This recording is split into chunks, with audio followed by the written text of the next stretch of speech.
So today we were on the subject of libraries, and let's not go into my sadness regarding the Library of Alexandria millennia ago, but let's go into, here's another series suggestion, the Mary Beard audiobook. Perfect for study. Love it. So glad that I can sit back. I've also been and with the help of my handy dandy computer stuff, I can actually put captions up on the screen on my laptop, so I can actually, if I'm lost at what the very low voiced narrator says, I can actually see the words. Come to think of it, that does mean I'm actually reading the book.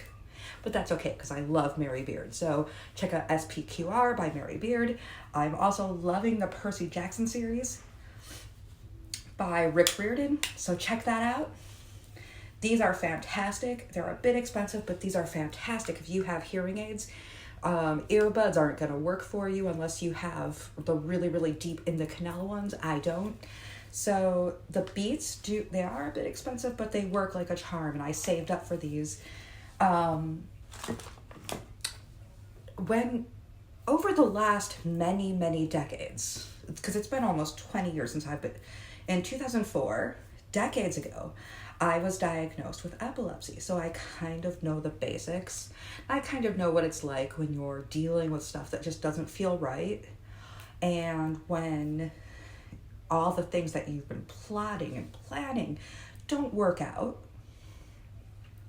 And you're feeling like, okay, dude, seriously, this should be done by now. I am so done. Why am I currently with waiting list? And why am I currently waiting, sitting, waiting, wishing, hoping? And and some people might be like, well, yeah, but there's a reason for everything. And to those people, I have two words for you. Okay, fine, but could you not? Just seriously, could you not? I'm almost certain there's a reason for everything. However, sometimes that reason is that everything sucks right now, that the housing market is in shambles, and that the way that we treat our poorest and our most unfortunate sucks butt.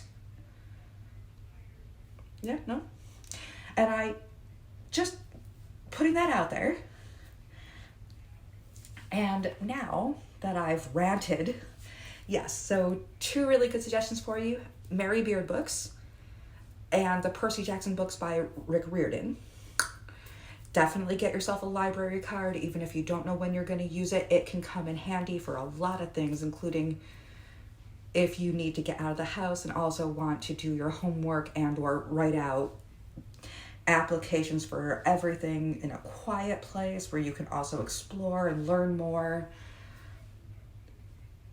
That can work like a charm. Because sometimes it can get a bit too loud. And there is a difference between volume and clarity. Volume is great.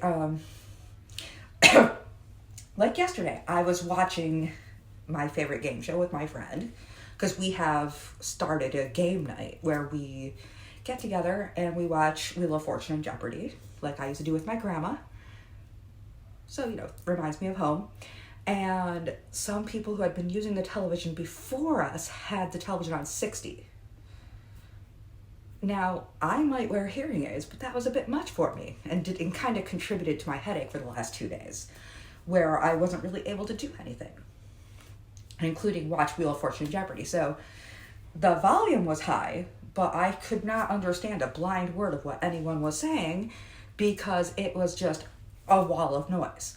So watch for that, by the way. And it can happen also emotionally, where you just feel like you're getting a wall of noise with everything.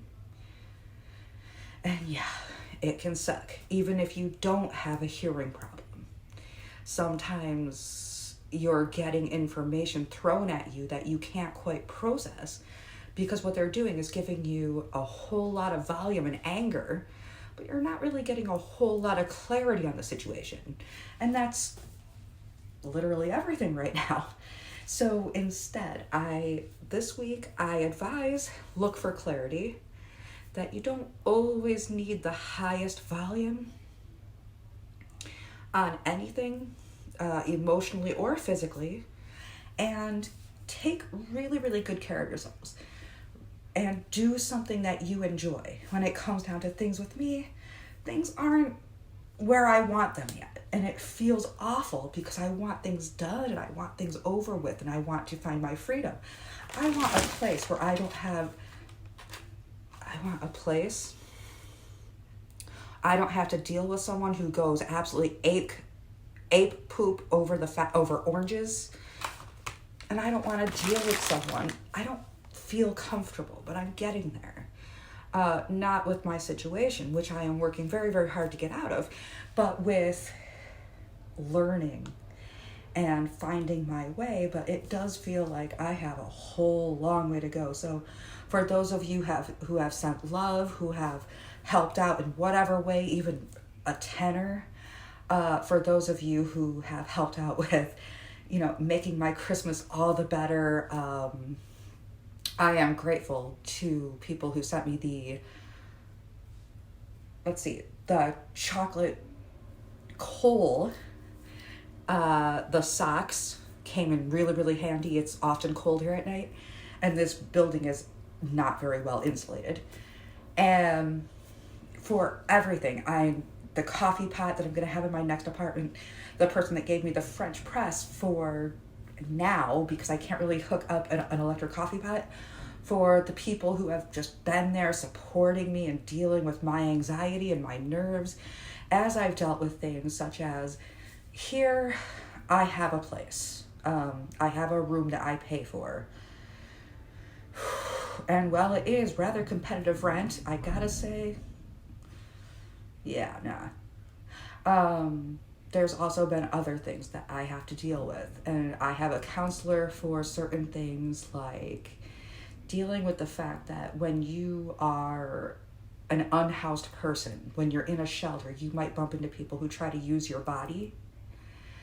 And learning how to get through that. And going through the counseling for that, talking with Rain, who I recommend, which may or may not help as well as they could with men, because men also get sexually abused. And I wish they had a better program for male victims of sexual abuse. I hope that they get with the program and start. And then there's just that. But for all of you, I am so grateful for the love and the cheering me on. And I know that I get difficult at times, but I'm so grateful. And I've learned a lot. I've made some good friends. I've also dealt with a lot of stuff that I'm hoping to... I've got a long way to go. And I hope this year I can be like, here's my apartment. I already have my St. Valentine keychain, St. Valentine being the patron saint of epilepsy, beekeepers, and lovers. And being a lover with epilepsy and a bee sting allergy, it's perfect. Well done. So I already have my keychain. I'm just waiting for the key to put on it. When I do, I will definitely let you guys know. Be like, yes, it's here, and I am on my way. And probably sending out my Amazon list because I have a few things I want to work on, and I definitely want everything to be bright and cheerful, because all white or really gets to you after a while, makes you feel like you're living in a jail cell. So working on that, and I am grateful for the physical and the emotional and the monetary. You guys have no idea. I am going to be putting my GoFundMe in the links, and I feel so bad about that because I hate asking for help. That's another thing I've had to do over this past year, and it sucks, but I hate asking for help. And I've had to learn how there's some people that I've lost because it gets exhausting trying to handle someone who is in a bad place and who has to work on themselves. I'm also grateful for those who are here or who I've bumped into along the way. And I am grateful for viewers like you, because apparently I'm PBS now. Anyway, I am flummoxed by the amount of love I've gotten and the amount of support, and thank you. Take care.